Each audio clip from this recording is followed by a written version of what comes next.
Phil Mickelson's golf life started with a mistake. He was a right-handed kid in San Diego, but when he watched his father swing a golf club, he copied him like a mirror. His father swung right-handed. Phil copied it from the opposite side. That is how one of the most famous left-handed golfers in history became Lefty, even though he did almost everything else right-handed. It is also the perfect beginning for the rest of his life. Phil Mickelson never moved through golf cleanly. He became famous before he was a professional. He won on the PGA Tour while he was still in college. He became one of the most loved players in America, then spent years carrying the worst label a great golfer can have. Best player without a major. Then he finally won and kept winning. 6 majors, 3 green jackets, 1 Open Championship, and at 50 years old, the oldest major win in men's golf history. For a moment, Kiowa Island looked like the perfect final scene. Phil walking through a crowd that could barely contain itself. The old star proving time wrong. The career somehow ending in magic. Then everything around him got louder.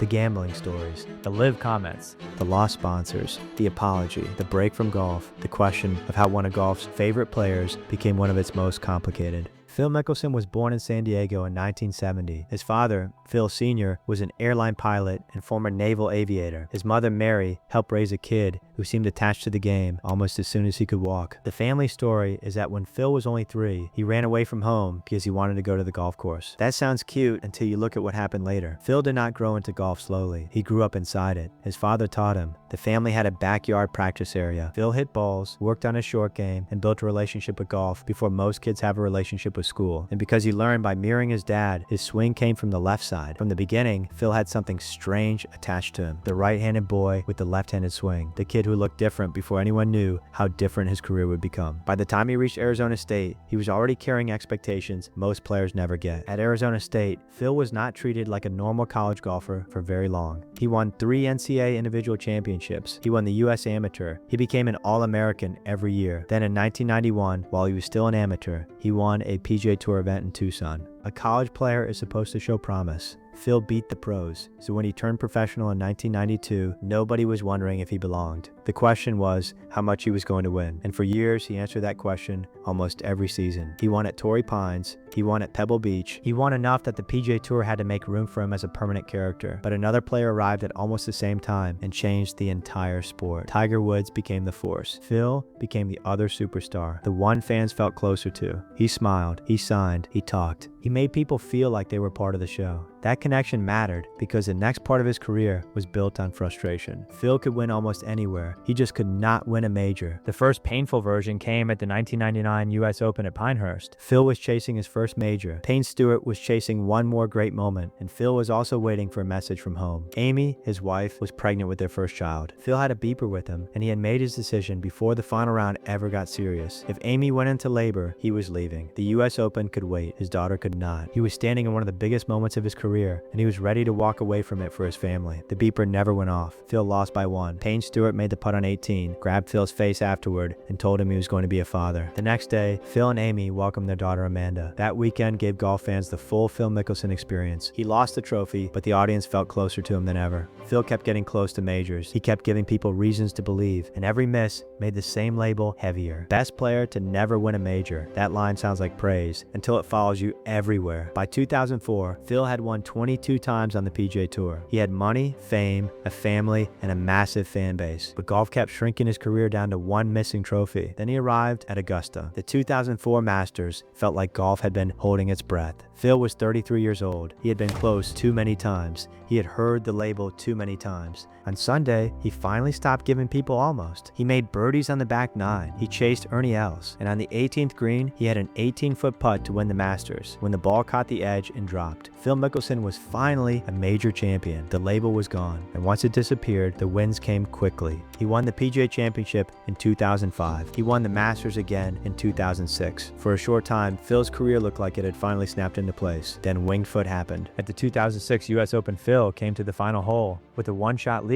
A par would win. A bogey would probably get him into a playoff. This was the U.S. Open, the tournament he wanted badly as a kid. It was also the chance to win 3 straight majors after the 2005 PGA and 2006 Masters. The safe version of history was sitting right there. Find the fairway. Make the boring play. Phil hit driver. The ball went left. Then he tried to recover through the trees. That failed too. By the time the hole was over, Jeff Ogilvy had won, and Phil was standing in front of reporters trying to explain how the tournament had vanished. His line became part of golf history.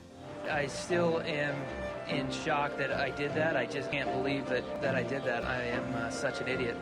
That sentence stuck because it sounded true. Phil knew exactly what he had done. He had trusted the version of himself that had won him tournaments, and that version had cost him the tournament he wanted most. Winged foot mattered because it revealed the pattern. Phil's greatness came from believing there was always another way. Sometimes that belief gave him shots nobody else had. Sometimes it gave him bills nobody else would have created. Phil stayed beloved after so many mistakes because fans saw more than the golf. Fans had seen Pinehurst. They had seen the beeper. They had seen him sign for crowds and talk like he enjoyed being part of their day. They saw a family story attached to the golf story. That became even stronger in 2009 and 2010. Amy was diagnosed with breast cancer in 2009. Not long after, Phil's mother was diagnosed with the same disease. Phil took time away from golf. When he came back, every result carried a different weight. Then at the 2010 Masters, Amy was strong enough to be there again. Phil won his third green jacket. The shot from the pine straw in 13 became one of the great shots of his life, but the lasting image came after the final putt. Phil walked off the green and found Amy. That hug reminded people why they had invested in him for so long. His career was about wins and losses, but it also felt personal. When Phil hurt, the audience felt it. When Phil won, it felt like the audience had waited with him. By 2013, Phil was a Hall of Famer. He had Masters wins, he had the PGA, he had more PGA Tour wins than almost anyone of his generation. The US Open still hurt. He finished second there 6 times. In 2013, he lost the US Open again at Marion. Then 1 month later at Muirfield, he played one of the best final rounds of his life and won the Open Championship. That win gave his career a different weight. Phil had always been tied to American golf, Augusta, desert courses, short game magic, and galleries yelling his name. Now he had won links golf at the highest level. At that point, the story could have become simple. Beloved legend, 6 majors, 1 missing US Open, a few late wins, a clean move into elder statesman status. Phil's life did not move that cleanly. For years, stories about Phil and gambling floated around golf. Some sounded almost playful. Money games, practice round bets, little challenges that made everything more interesting. Over time, the story stopped feeling small. Phil was connected to gambler Billy Walters, whose later book alleged that Mickelson had wagered enormous sums over decades and lost close to $100 million.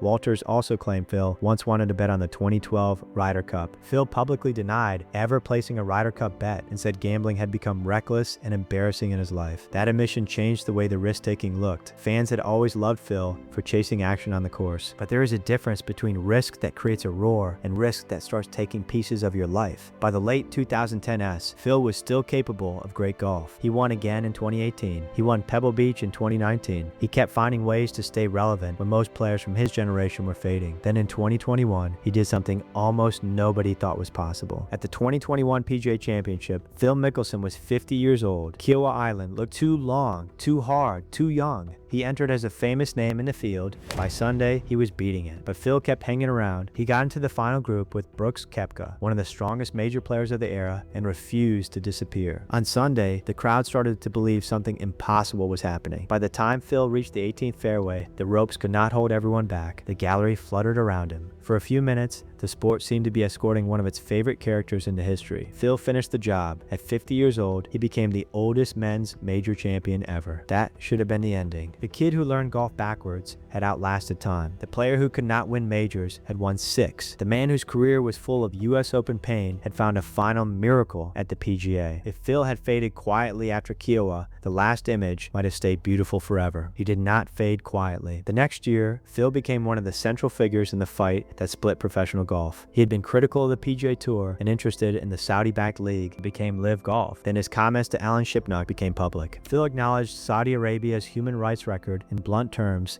then argued that the new league gave players leverage to reshape the PGA Tour. The backlash came fast. He apologized for his wording. KPMG ended his partnership with him. Other sponsors distanced themselves. Phil stepped away from golf and missed the 2022 Masters, the tournament that had defined so much of his life. Then he joined Live anyway. That changed the emotions around him. To some people, Phil helped force professional golf to change. To others, he damaged his reputation for money and leverage. Both views still follow him. Phil wanted disruption. He got it. He also lost the old version of himself in public. There were still flashes after Live. At the 2023 Masters, Phil shot 65 on Sunday and finished tied for second behind Jon Rahm. For one afternoon, Augusta gave everyone the old feeling again. The roars, the smile, the strange possibility that Phil Mickelson could still do something ridiculous when everyone had already moved on. But one Sunday charge could not restore the old life. By 2026, Phil was taking an extended break from golf because of a family health matter. He missed the Masters. He he had withdrawn from several live events. At 55, the future of his competitive career was no longer clear. Around the same period, new misconduct allegations were reported publicly.